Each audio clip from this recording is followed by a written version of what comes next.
message driven is that restrict antibiotics where it is not required.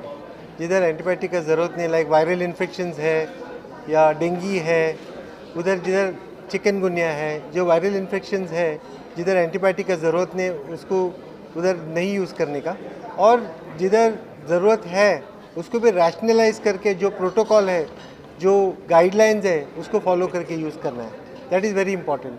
Just किसी भी कोई भी खांसी है, निमोनिया है, कोई भी एंटीबायोटिक नहीं, उसके लिए सब गाइडलाइन सब जगह पे. तो I think everybody has to, सभी को, इवन ICMR का गाइडलाइंस है ऑन इन्फेक्शन डिजीज सिंड्रोम पे अभी रिलीज़ हुआ है, न्यू गाइडलाइंस रिलीज़ हुआ है. इसके पहले भी एंटीबायोटिक पॉलिसी रिलीज़ हुई है. ये सब सभी डॉक्टर्स को उसको फॉलो करना है. तो कौन सा एंटीबायोटिक, कौन से, लाइक यूरिन इन्फेक्शन के लिए अलग एंटीबायोटिक है, निमोनिया के लिए अलग एंटीबायोटिक है, एब्डोमिनल इन्फेक्शंस के लिए अलग एंटीबायोटिक है, सबके लिए अलग. सो उस जिसका ज़रूरत है वही एंटीबायोटिक यूज़ करना ज़रूरी है. तो अगर करेक्ट एंटीबायोटिक यूज़ करेंगे करेक्ट ऑर्गेनिज्म के लिए तो ऑटोमेटिकली रेजिस्टेंस कम हो जाएगा, और जिधर ज़रूरत नहीं है उसको नहीं यूज़ करना बहुत इंपॉर्टेंट है. So this is my strong message that use antibiotics judiciously जिधर where it is required, and use it judiciously wherever it is required to follow the guidelines. We have national guidelines है ICMR का antibiotic policy, और अभी syndromic diagnosis पे भी ICMR का बड़ा booklet है, उसको सब फॉलो करेंगे strictly. I think then everything will fall in place. जो रोकथाम की चीज़ें हैं इसको लेके, बचाव की जो चीज़ें हैं उसके लेकर क्या कुछ कहना चाहिए अगर इससे प्रिवेंशन? आई थिंक वही डॉक्टर सोमन ने बताया था आपको कि ये शुरुआत घर से होनी चाहिए. Hand wash in the hospital, primary care centre, secondary care centre, tertiary care centre, सब जगह पे hand hygiene is the most important. सब जगह. अभी कोविड में क्या किया अपन सब लोग ने, वो सिखाना पड़ा क्या सबको? नहीं ना. कोई हैंडल भी ट्रेन में भी पकड़ा तो घर आके तुरंत hand, they were keeping hand rub. So why not, it has to be a protocol everybody. तो इसके लिए मीनिंग ये तो कोई डॉक्टर्स ने नहीं सिखाया था, सब जनरल.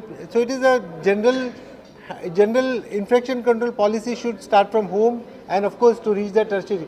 जो हमको डॉक्टर्स को इन्फेक्शन कंट्रोल को करना है, definitely we would follow that, but everybody has to. It is a team work and it only then we can win.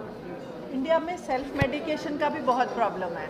लोग दुकान पे जाते हैं, मर्जी से एंटीबायोटिक खरीद के खाते हैं. जैसे ऑगमेंटिन है, there are many such products which are bought over the counter. वो ओवर द काउंटर इसलिए रखा है सरकार ने ताकि कोई डिप्राइव ना हो जाए जो जेन्युइनली जिसको ज़रूरत है.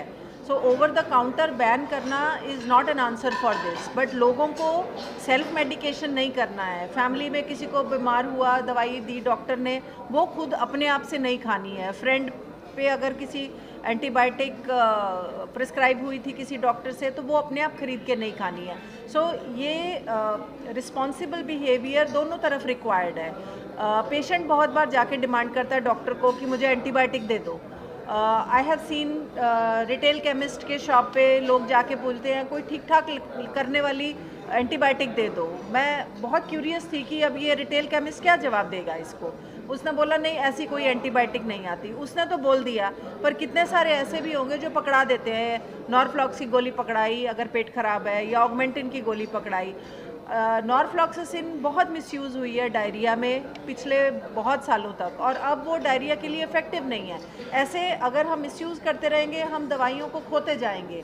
अगर हमें दवाइयों की लॉन्जिविटी बढ़ानी है, दवाइयों को ज़्यादा देर तक इस्तेमाल करना है, तो उनको थोड़ा रैशनली और रिस्पॉन्सिबली यूज़ करना है. ये मैसेज है आज के लिए फॉर एंटी माइक्रोबियल रेजिस्टेंस.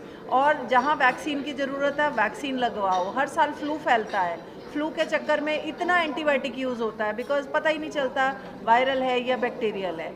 वो करवाना बहुत ज़रूरी है. फ्लू वैक्सीन्स लगवाओ, और कितने वैक्सीन्स हैं जो लगवाओ. सो ये बेसिक जो हेल्थ के प्रिंसिपल्स हैं उन्हीं को ही फॉलो करने की बात हो रही है. और जब प्रॉब्लम हो तब डॉक्टर के पास जाओ. डॉक्टर को प्रेशराइज मत करो कि एंटीबायोटिक प्रिस्क्राइब करे. एंटीबायोटिक जैसे हमें परवाह है कि पानी गंदा नहीं होना चाहिए, हमारे वाटर रिसोर्सेज ठीक रहने चाहिए, हवा साफ़ होनी चाहिए.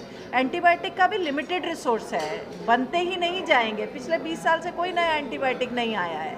तो जो एंटीबायोटिक्स अभी हैं या जो मार्केट में अभी आएंगे उनको जुडिशियसली यूज़ करना है, उसके लिए एक मल्टी लेयर्ड और स्ट्रेटेजिक अप्रोच चाहिए।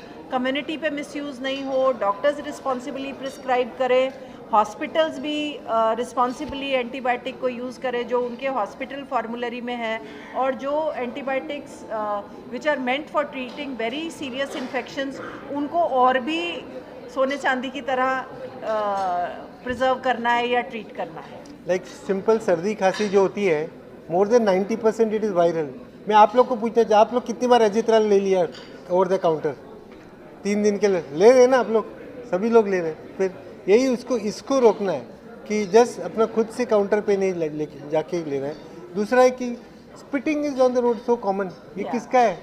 ये किसका है? Should the government do this? No. Should the BMC do this? No. It is our personal responsibility to do all this hygiene. ये इधर से ही सब शुरू होती है, तो शुरुआत अपने से करिए, फिर डेफिनेटली आगे तक भी। Cleanliness is most important, sanitation is most important.